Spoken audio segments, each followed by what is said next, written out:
now. There we go.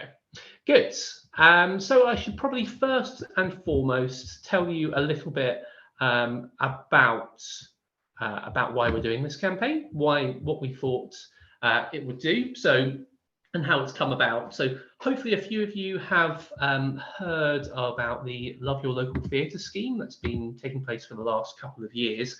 That's a project that's run by UK theatres and has been seen as a way of bringing back audiences who maybe haven't been coming to their local theatres since the pandemic. It's been a pretty successful scheme at inviting back audiences. Last year they did a 2-for-1 scheme, and you've probably seen this year they've been doing a £25 theatre voucher scheme for people that register. And yeah, it's had fantastic success in bringing back audiences. It has been only available to members of UK theatres, so maybe some venues within our network have been able to benefit from it, but others who aren't members haven't at all. So it was put to us by the steering group for House, made up of venues, so programmers from venues, that we can maybe look to do a scheme that would benefit venues throughout the House network. So yeah, this is what we've come up with, the Take Your Seat scheme. It's because overall what we've seen through our programming, but also what we've been hearing from our conversations with venues in the annual survey and through our venue meetups, that audiences have been returning more slowly, at a slower rate for theatre, and in particular new writing and contemporary theatre, than other genres, art forms that are in venues. You're hearing about comedy, music, tributes, and how audiences are coming back for that, less so for theatre. Obviously on top of that, there's the impact of cost of living as well, and people are really targeting feel-good night outs and maybe being a bit less risk-taking in their choices. It was therefore we deemed necessary to have a look at running a scheme which would put the excitement back into a night at the theatre and a night seeing new writing as well. So we've come together, we've worked with Mobius to put together a campaign which will link venues together within a wider project to offer this 2-for-1 ticket incentive, which will be linked with loads of activity as well to hopefully engage audiences. I think Richard will talk a little bit more about it, but we're targeting, that's okay, Jan. We are targeting maybe people who have used to be coming to the theatres, to your theatres, but have lapsed quite a bit. So what we might call, what we have been calling the sort of dormitory, not so dependables, or the maybe more rather than commuter land culture buffs, the commute twice a week culture buffs. Things have changed massively. There's big opportunities for people to who are living locally and maybe working more locally to really engage with culture that's taking place in their towns. So I've carried on with all of that speech, and I realised we haven't had a look at the exciting trailer and everything. Richard, do you want to take over and talk to us from the presentation? John, do you want to play the trailer if you've got that there? I can give it a go.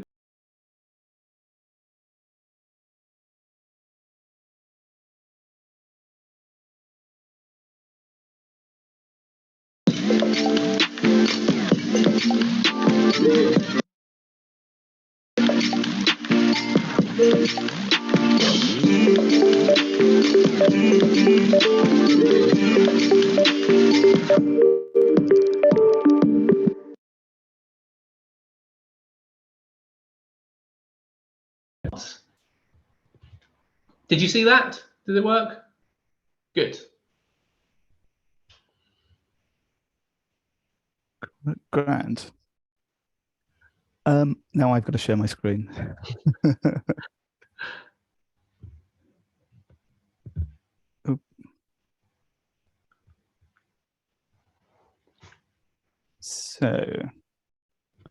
So can you see, can everybody see that?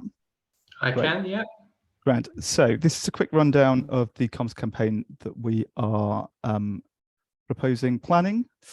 It's a combination of capacity building for teams and a brand campaign. So the overall aims of this are raising profile of participating venues to the audiences that we were talking about, particularly those that have choices and have been looking elsewhere. Secondly, to build capacity in your teams, and I think that's it's come across that's something that's needed, and also to drive sales for the individual shows. So we've kicked off today with a piece in the stage which they've covered the little survey that we've done. So thanks everybody for participating in that. So hopefully that will be the start of similar pieces and similar coverage, exploring these sorts of the questions and the issues that have come up. Just to dig slightly deeper into the audiences that John has been talking about. So we have these are based on audience finder segmentation. So we've split them into the audiences that we expect to be both most receptive, and some of these might be past attenders, but also ones that we have aspirations to reach. So typically it's coming out of the pandemic, we're aiming to make them rethink about their relationship with their local venue and what's going on there. So beyond that, we're also looking at the sorts of audiences that the secondary audience, community learning, culture buffs and experience seekers who have a lot of competition for their eyeballs and their money. So we'll be attempting to build a brand with them too. So the first part of the work that we'll be doing is what we're calling the support package. So that's effectively capacity building with your teams, discussing techniques and tactics that have worked over the last couple of years, and we expect to work well here. So thinking about how we get into the community, these sorts of communities where they've been where those communities that were previous attenders have been revisiting, where they've now ended up after the last few years.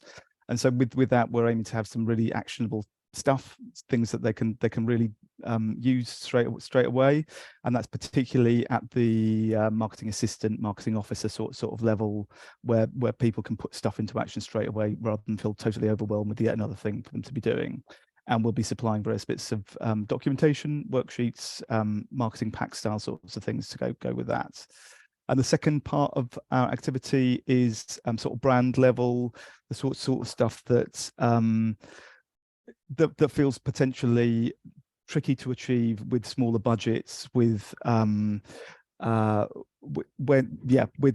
basically this moving on from the incremental stuff to a sort of confident, impressive campaign that people locally and regionally will engage with.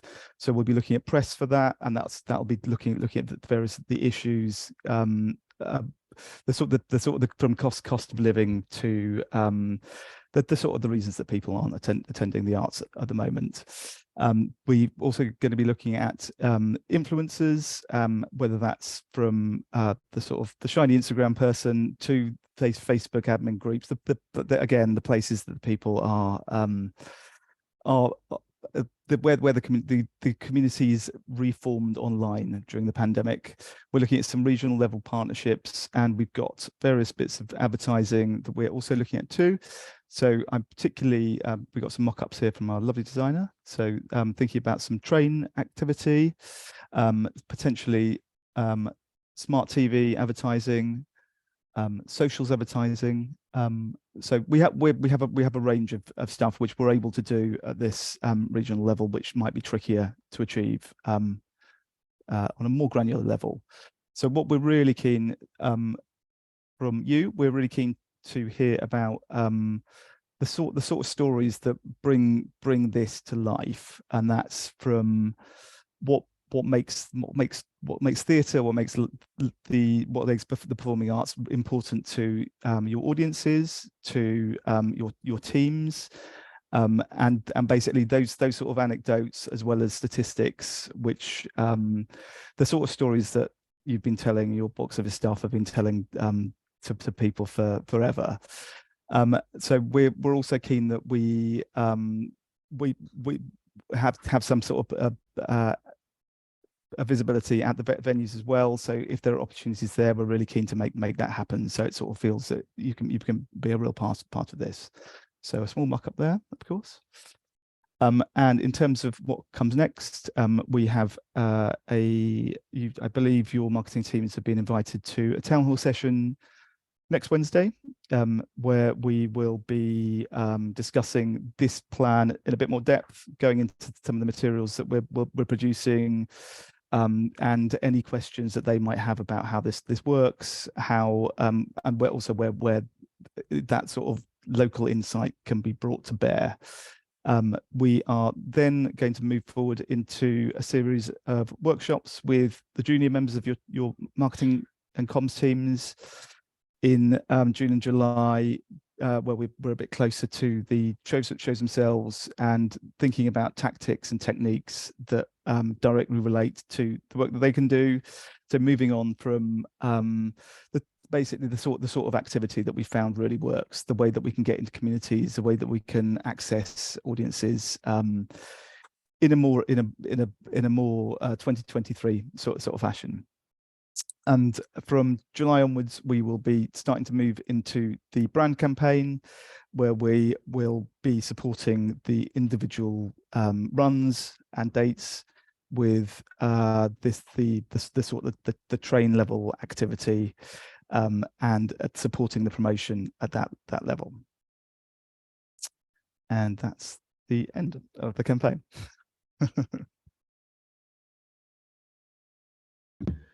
Thank you, Richard. Yeah, that's an ideal summary of everything we want to do with this.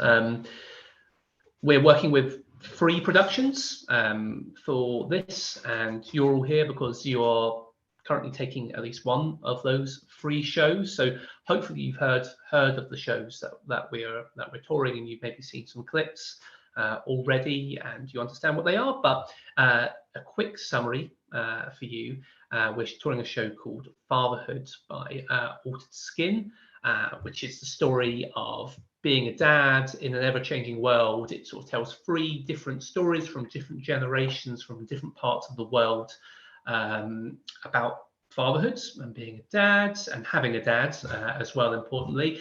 And it's sort of told through comedy and South Indian and Asian dance. And what's great about the piece, it's also got integrated captions as well. Often we hear from venues that they feel they're not having enough of their live performance is accessible for some of their local audiences. So hopefully this will help achieve that in some venues.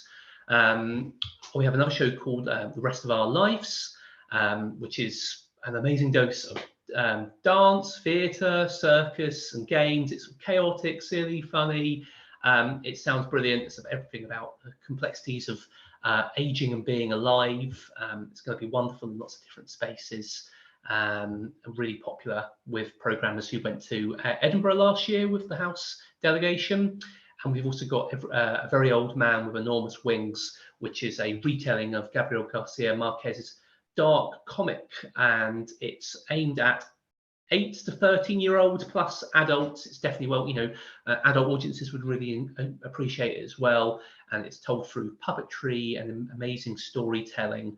And it's going to be a really fun and interesting piece that we're touring from an Irish theatre company. If you're one of our venues who happen to be based somewhere roughly near Brighton, you might be interested to know that both of those last 2 shows, The Rest of Our Lives and The Very Old Man with Enormous Wings, are performing at the Brighton Festival this weekend. So if you find yourself for a free weekend and somewhere near Brighton, please do go along and see it, or tell your marketing teams to go along and see it, because I know it always helps them up front. But we will be working closely with each of those companies, and they're all aware that they're part of this Take Your Seats campaign. Hence why we have all of the marketing materials that we produced so far is linked with those free shows. I should also point out that it was Plot was another show that was going to be part of this, but has pulled out at this time. So we're just focusing with these 3 companies.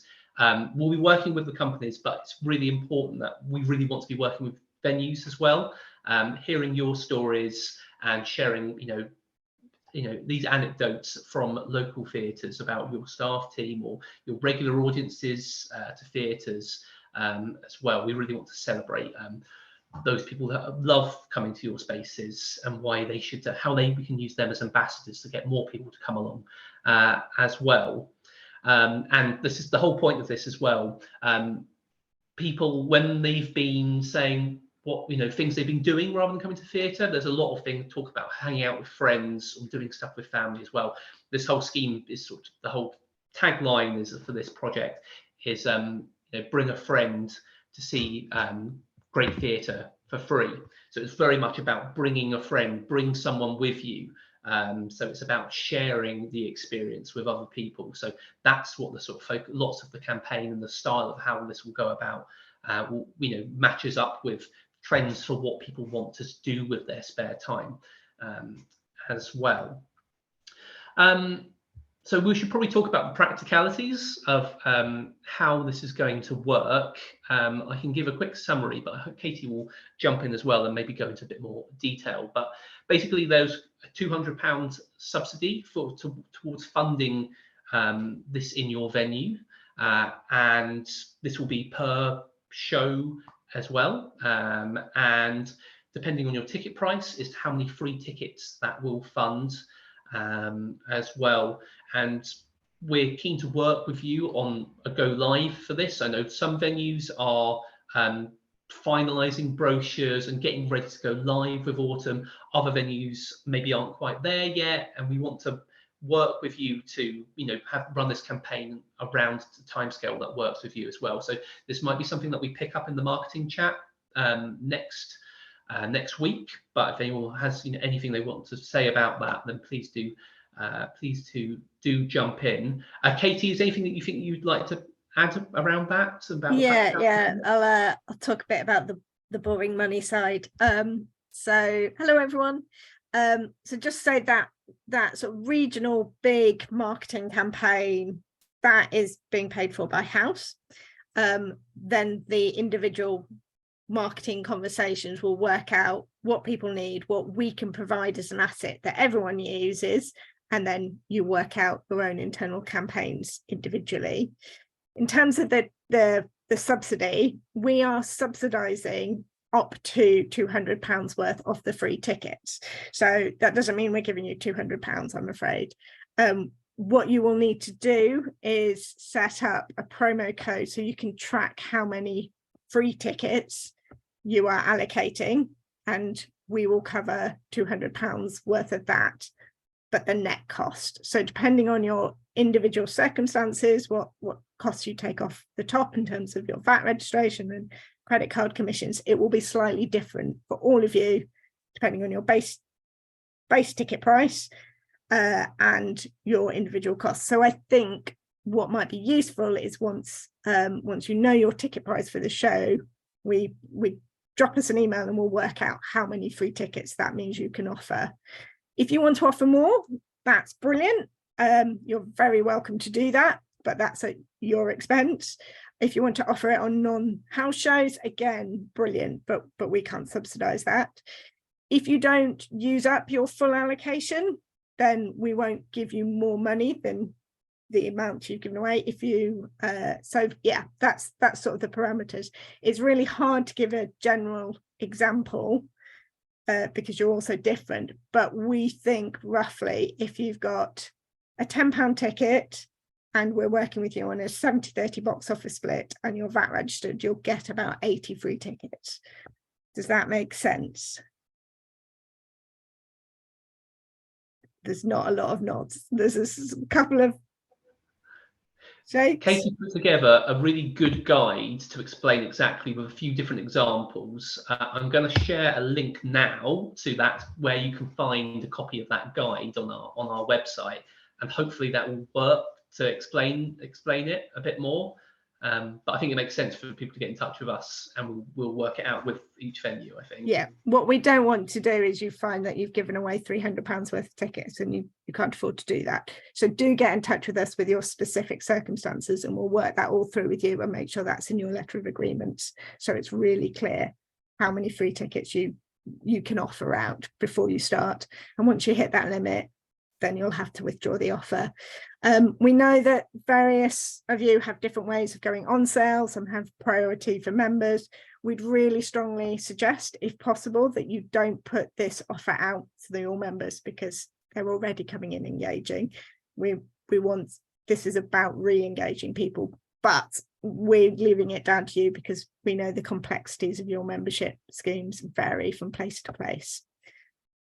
Does that all work? Any particular specific questions on that subsidy? Nothing. Oh, that was easy. I thought you'd all have really difficult questions and I'd have to do maths on the spot. If you don't want to ask in front of other people, do just get in touch and we'll talk you through it on a case-by-case basis. Okay, back to you then, John. Thank you very much, Katie. That's clearer than it would have been if I was doing it. I